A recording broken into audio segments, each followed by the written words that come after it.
Sorry, sir. No, that's okay. I'm sorry, Mrs. Regal, we can't hear. Do you, thank you. Go ahead, John. So on a quarterly basis, we always review the financial statements and allow them to be formally presented to the board. So this is our formal presentation.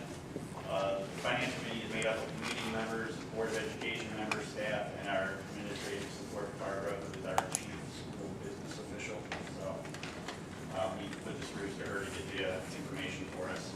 Our scope is to review the revenue expenditures for the education, the operations and maintenance, and transportation fund. Our process is we get copies of the financial statements that you guys get, and then we go down one level to greater, and then we're comparing the revenues and expenditures to, in this case, 9 months of activity or 75% of the budget, comparing it to actual budget, and then we're identifying material differences, and then we're hoping to understand the differences through inquiry with the business manager. So our objective is, retrospective, is to find the significant variances between the actual budget, and then prospective to see what those impacts are going forward on the financial statements. And we bucket those differences into timing differences and permanent differences. Timing differences usually relate to the cash flows aren't always even compared to the budget, whereas permanent differences is what we usually focus on more, which are true differences to the budget. And we want to make sure we have a good understanding of what those permanent differences are. And you'll see throughout the presentation what we consider So key takeaways I want you to get before we get into the presentation, that if you haven't heard, we're no longer deemed in financial difficulty from the state, which is good. For the education fund, there are permanent variable favorable variances, mainly due to mid-year resignations and conservative budgeting. There are some temporary differences in there as well. O&M, some permanent favorable variances. Timings are state grant not budgeted, and some other construction projects. And the transportation fund also has some favorable variances.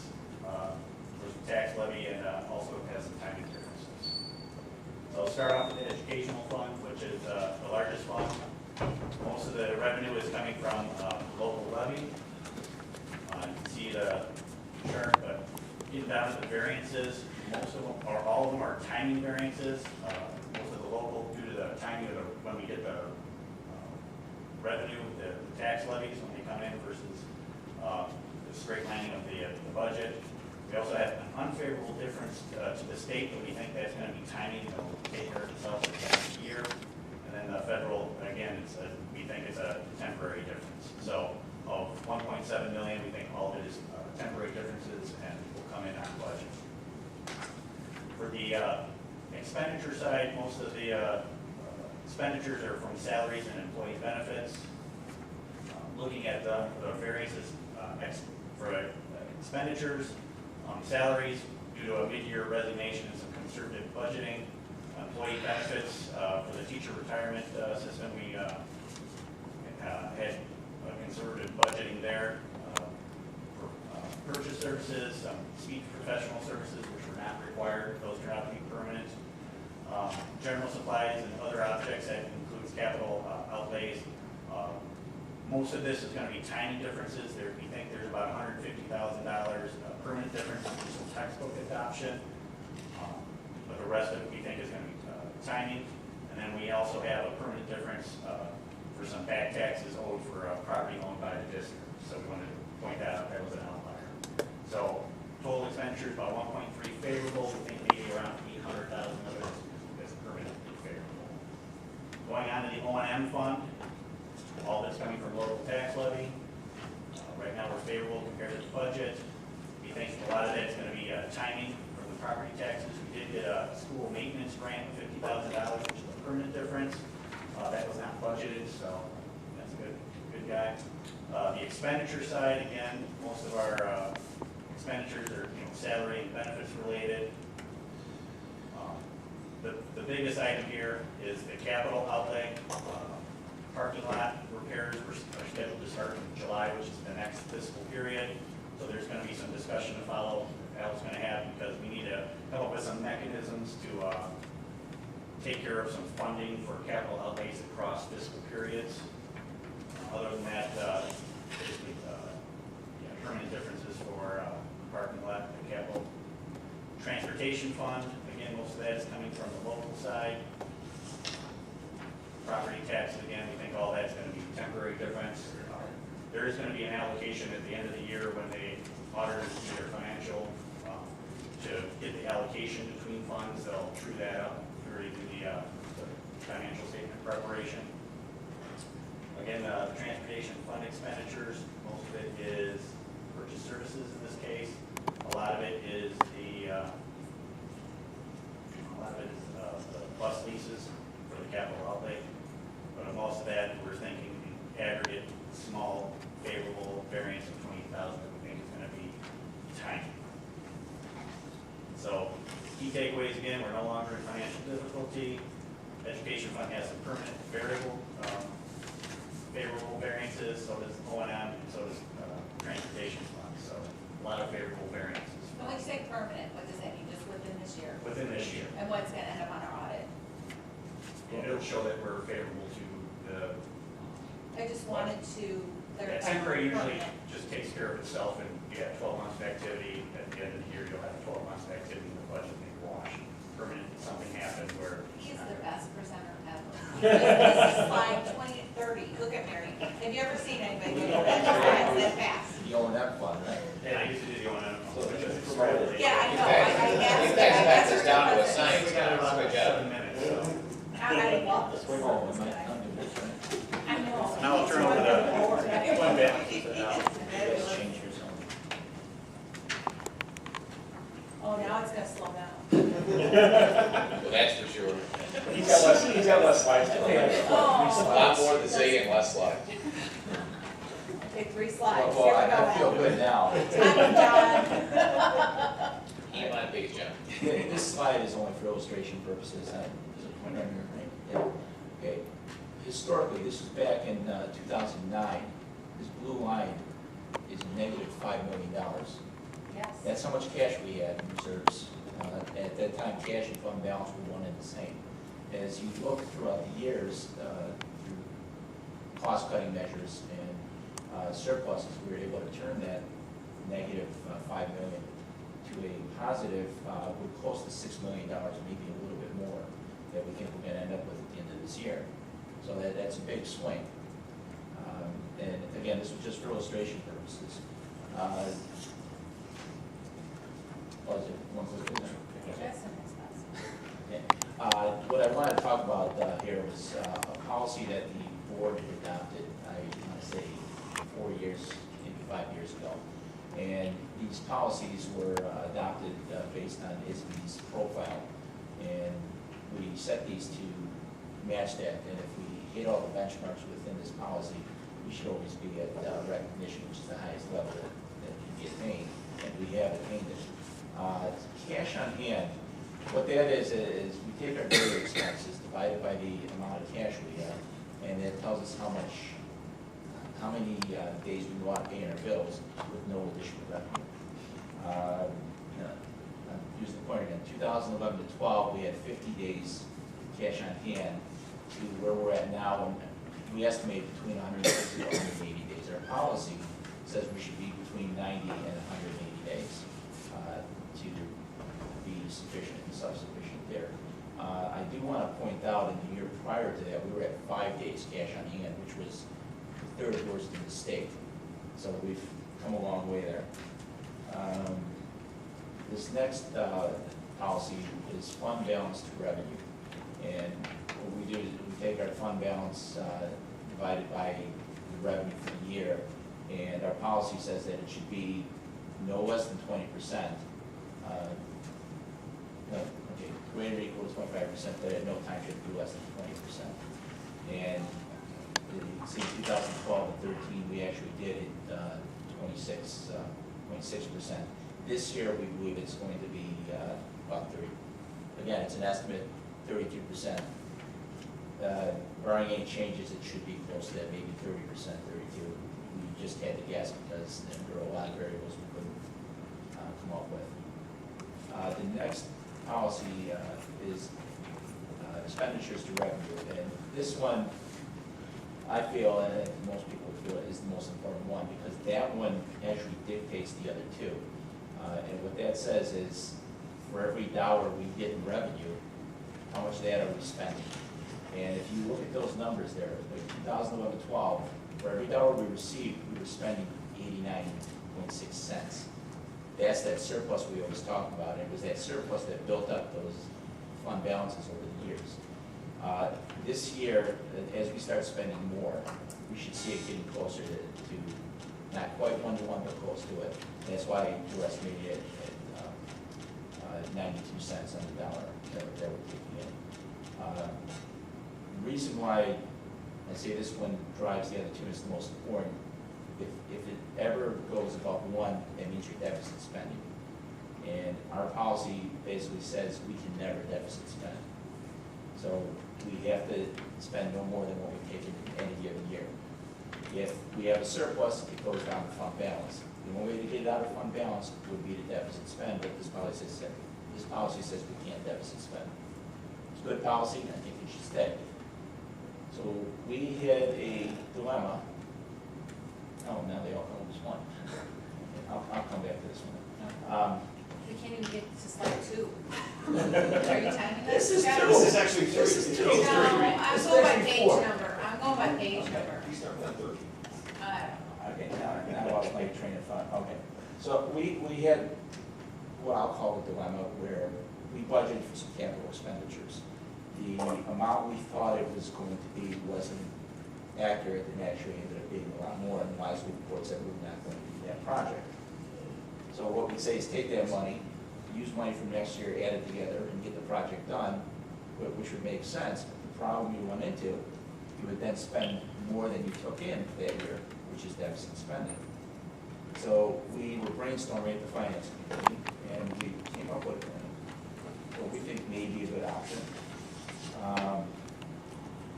The first one here, again, if we don't use it, it goes to fund balance, and it stays there unless we deficit spend.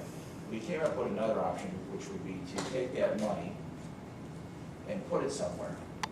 And we're still doing some of the work on that because we don't have all our answers. We were thinking site construction.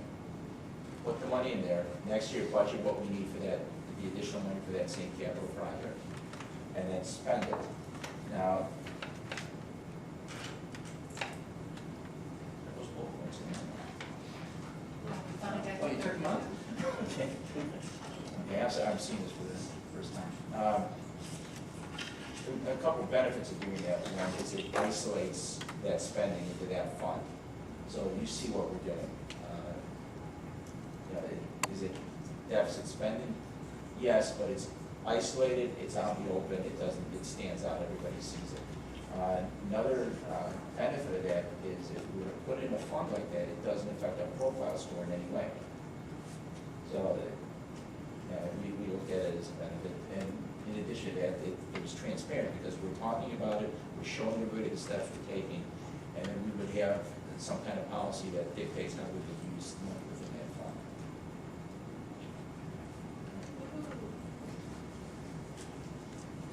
This is okay. And the administration finance committee will collaborate with PMA and our auditors to develop a recommendation at our next meeting. So again, there's some questions that we need answers on. Hopefully John will present it. Will you be here next time, John? Please be here next time. Okay, He's so ready for second. that's it, right? You Yeah, lost your one train of more. thought again. Couple more, actually. Just a quick one. Finance committee is going to be looking for some new members. Terms are up at the end of June. So if anyone is interested in becoming a member, please send a resume to my email up there. And the last thing is, members of the finance committee would like to thank all the teachers, administration, staff of District 113A. With their hard work, dedication, and sacrifice over the past several years, our district has been able to achieve financial stability. So thank you. Thank you, finance committee. And Bill, if you're interested, let us know. We may have finance committee. Can I just, as a policy chair, there's one more thing No, I wanted to say. no. That our policy says 90 to 180 days cash on hand, and with the projection that Al had, we're looking at 160 to 180. I know, he said 90 to 180 days, and it's really, what is it? It is. It is, it's It is. 90 to 180, but we're Yeah, at We're 160. within that. We're above 160 to 180. The question is, happen if you hit 180. Our policy currently says 180, so if we go over, then we need to adjust the policy, that's something else that we. You've always had a borrow trouble. I'm not borrowing, just letting you know that that's another piece of the. Well, that's It doesn't what mean you the go discussion's shopping. gonna be about. This is everything. What do you suggest? You should spend all the money before you Russ need is it. laughing at you, okay, I'm just saying. Adjust that upward. Okay, guys, Yes. can I have a motion to approve the consent agenda as presented? David, Second. Patrick, discussion. Roll call. David Dagmeyer, Yes. Pat Kerrigan, Yes. Dave Molitor, Yes. Al Daly, Yes. Cindy Kelly, yes. 5 yes, 2 absent. What about me? Oh, my Like, not the biggest guy here. Yes. At 7:28. Sorry. That would be 6 yes, 1 absent. Right. Thank you, the motion passes. Yeah, it's all the time. I have to get to, I think we're quite married. Oh, okay, go ahead. It's new business. We have on page 13, if you guys are following here. And it's considered the approval of staff recommendations for the 2014-15 school year. We passed it. I said motion passes. I made a motion. Mary's going to review, because we do have the spreadsheet, you understand, and because of the transfer of 5th graders to River Valley, It's more confusing. it's a little confusing to look at it and say. And it's not Mary's fault, it's just, No, it's just the juggling. And so, actually, Pam and I found it, if you go off of this, it is easier.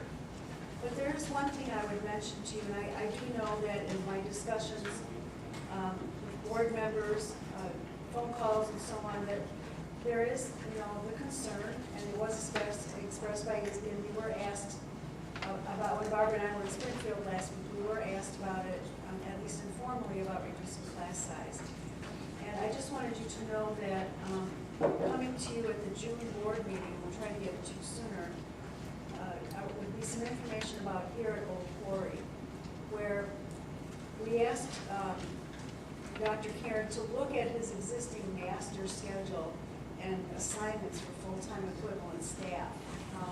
How can we use them, the resources that we have, to possibly reduce class sizes as we go forward, and before we ask him for more classroom positions for Old Quarry, at whatever point in the future that would be. And I'm not insinuating it would be in the near future. But I know that is a goal, so he in fact was able to do that and worked collaboratively with his staff to develop that kind of a schedule. But keeping that in mind, then, now it's always a domino effect, of course. So now, what do we do about lunchroom supervision? Because some of those teachers were covering lunchrooms. So we will have a recommendation for you of what last year's schedule looked like and what it would look like if we were to move to a different kind of philosophy of that master schedule, and then if there was a corresponding cost to hire lunchroom supervisors during the day. That would be for 2 to 4 hours a day, depending on how much somebody wanted to work. And I think in the kind of job environment that we're in, there are always people in the community who want to do those jobs that are just a few hours a day while their kids are in school. It fits people's lifestyles very well sometimes. The tentative projection, don't hold me to it, is probably about $15,000. But I want you to see the benefit in a spreadsheet format of what that would do for this school. It will not be across the board, but it looks like it would be in social studies and math that we would be able to reduce class size. So we'll have that presentation for you next month. But I wanted you to know that was coming as part, and it's kind of an add-on to this discussion tonight from Mary. And I'll be glad to answer any questions to the extent that I can right now. It's not a question so much as a statement. I would much rather see the opportunity to have our teachers in the classrooms teaching instead of supervising. That would be my philosophy, but that would be mine as well. I'm good with that. But I wanted to know that there would be an approval of positions, because it would create some positions that would be approval for. But I will give you something in hard copies. And these would be more supervisors. They would be supervisor positions, Because, I mean, we have talked about this. of course. I would have seen more when we projected that out. We could Well, sustain it. and you were under a directive from the state that you had to reduce costs, and that is one way to do it. So that fit for 4 years ago. It's not a criticism, but now we're able to move forward and perhaps look at that. You do have, I would say, a healthy, good start on your fund balances, so let's explore that and see if we can maybe have an impact on class size in the school district for a very minimum cost, I think. So we could potentially still get lower class sizes without it being just the fact that we have to hire teachers to do it. We can hire supervisors Yes, potentially. In a couple of subjects. Right. In a couple Couple subclasses. classes, couple grades. Yeah. Mary's always so, I love that. It's not across the Because board. you know why, she has someone on the sport. But keeping in mind that think of it as an iceberg, and if we can chip away at it here and improve as much as we can in one area, and we start looking at where else can we do this? So we have to, we're staying within the resources that we have before we try to augment them. And in the meantime, that attrition from the lower grade Lower level grade enrollment levels is too. coming up. So That's right, because this is a those large two things class. will converge. Well, and Al said It's something something. that was important, that we looked at the projections of hiring more, that hiring more people, and it's a matter of sustaining, I right? will tell you that at the state board level, and they were concerned about how many positions were potentially going to be recommended. So when they saw what the projection was for this evening, that was certainly something that set their mind at ease. And PMA had some concerns when we were talking about more positions, and then we backed off before even bringing it to you. So I think we've got good advice and some common sense here as well. So we're trying to do some other things before we talk about spending more money. Well, and that's, I guess, some of the stuff is that, some of the statements in the community about, if you're not hiring more teachers, you don't care about the kids, isn't what it's about. It's about Well, finding sometimes ways to make things efficient and making sure that we can afford and maintain what it is we have. That's Absolutely. Well, but first, let's listen to Mary's. But if we add, and if we keep adding, you're absolutely right. We know that we cannot maintain that. We went down a path that was different than this. It Cannot do yeah, it. That's the problem. A year ago, we could have said, this path versus this path. We can't do that now. This is what we have. We're all very cautious. So Mary, So thank you for yes, listening. Absolutely. These are, as the board may recall, we explored all the options all the way up to 11 positions, and then slowly backed away as we explored more of the financial projections, and the number of 3.5 full-time equivalent certified staff, which would be teaching staffs, certified school personnel, support personnel, and a half-time administrative position. That was outlined in our financial projections with PMA, Barb and PMA, and that was what Superintendent Cook also outlined in his report to the state board. And so that's the same recommendation that we had when we outlined for you all the possibilities from 0 positions to 11. And so as you can see in the list, these are positions that primarily are associated with the move of 5th grade to River Valley. But I think it's important that we remember it's not just a function of moving 5th grade, but that balancing of the enrollments in all 3 schools. So that whether it's teacher support, special services, that now it's more even because we'll be more balanced as opposed to adding half of the school district on this campus and half on the other. And so you'll see the music teacher, which we've talked about, the half-time music teacher, PE teacher, social worker, those are all associated with 5th grade being there, but again, same number of students, we just need to do some balancing and accommodate the number of classes that we have. The special ed teacher, the half-time special ed position at River Valley is to address mandated services. As you know, we need to provide services for students with IEPs. And the half-time counselor Corey is to fill out that, we have 1.5 positions now, to fill out 2, and we believe that's a sufficient number of counselors for the enrollment that we'll have starting next year. And then, as you can see, we're holding out a 0.5 position because at this time, we believe we are sound in all of our programs, and we would like to hold that in case we have an unexpected increase in bilingual student enrollment or special ed students in a grade level that's unanticipated. If someone moves in or there are needs that we can't anticipate at this time. If we don't need that position this year, we would not fill it. We even have a contingency for kindergarten. At this time, the kindergarten enrollment is about the same as it was last year at this time, slightly higher, 10 more students, so nothing, that would cause us concern. But if kindergarten enrollment is higher than we projected, and we projected it at the same level that it is this year, we would use potentially one of our reading specialists and move one of our current reading specialists half-time into that position. And so even before we would use this contingency position, we would like to use that and then retain it. If we don't need it this year, we would not use it. Thank you. Do you have any questions? So I see here, Mary, is you have 3.5 for sure, and with a contingency of another half. No, it's 3.5 certified staff, but we're not gonna use a half of that. We're gonna only use 3 certified staff positions and hold a half of Got it, contingency, okay. a 0.5 contingency. Okay. These positions we did talk about when we talked about the fifth grade moves. These are the same positions that we recommended since our initial discussions with the board at 3.5. Mary, remind me, how is the .5 district? It would be at River Valley, and it would be, it'll be a half-time position, potentially.